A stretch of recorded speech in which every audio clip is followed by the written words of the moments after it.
For my last paddle of 2024, I explore another beautiful Northeastern Ontario lake. I'll tell you what I like about my new kayak, and also what I don't. The only defect that I could see with it was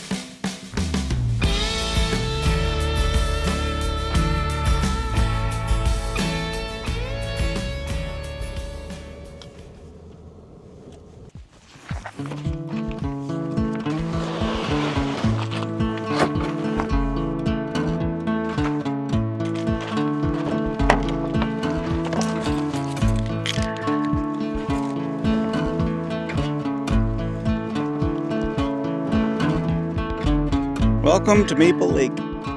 We've got a lot of nice forest around us, and this lake looks really promising. I haven't seen it before, other than satellite image. And while there's a lot of residences and cottages in the area where we just put in, I think as we paddle further south, it should become a lot more natural. That's what I'm hoping for. We'll see how it works out. I was really hoping for bluer skies. The weather report looked a little bit more promising than it's delivered, so we'll take what we can get. This is the middle of October after all, and I'm just happy to be on the water at all at this time of year.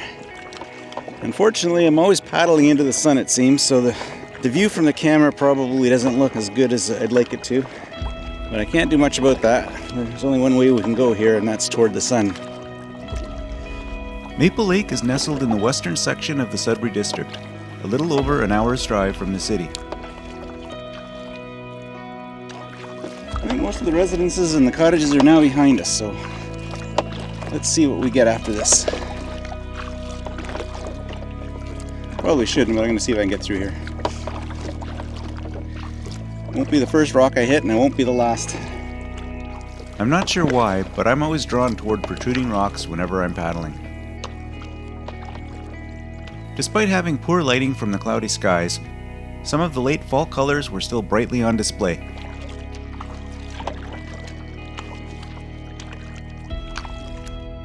And I was also captivated by the rocky shoreline that surrounded Maple Lake.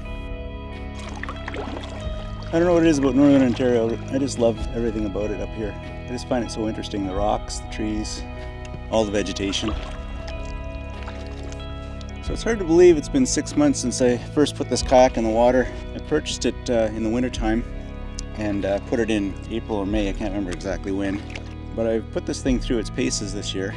I've had it on a lot of lakes, flat water like this, but I've also taken it out onto some bigger water, like Georgian Bay. Had it on the Mississauga River, which had a lot of swifts in it. And I beat this thing up pretty good, not intentionally of course, but I've hit rocks, I've hit logs, dragged it on shores, and it's held up really, really well. The only defect that I could see with it was in the cargo holds. The partition that separates the cargo hold from the cockpit on both ends seems to have separated a little bit, but only on one side of each partition. So it's still holding water where it needs to hold water in the cockpit. So it's not getting into the holds, which is good. But that's something I need to address going forward in case it gets any worse. Perhaps the most striking feature along the shoreline was this cliff.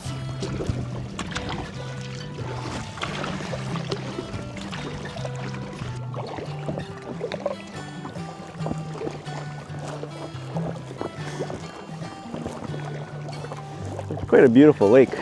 I will paddle in almost any weather, but when it comes to using the camera, the gloomy sky made it a challenge to properly capture the lake's beauty.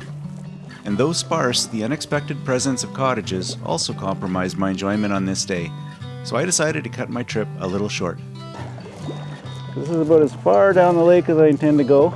See, there's a camp or a cottage just ahead, and that's pretty much the end of the lake as far as I can tell from here. Making our way back. I'm going to take a moment to get out of the kayak, maybe get the drone in the air and see what we can see on this gray, cloudy day. But despite these minor inconveniences, I was still glad I came.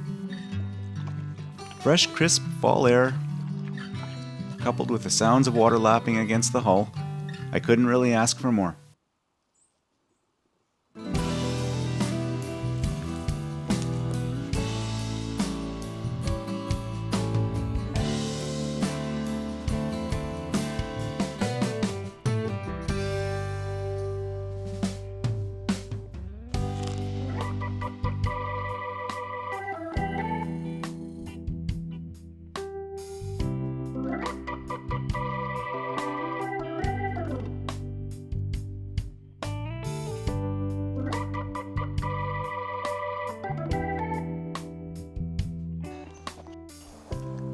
done some exploring.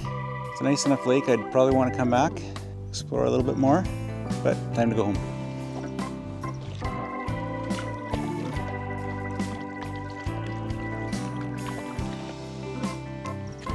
So I guess that's it for this one. Thanks for watching. I hope you enjoyed the video.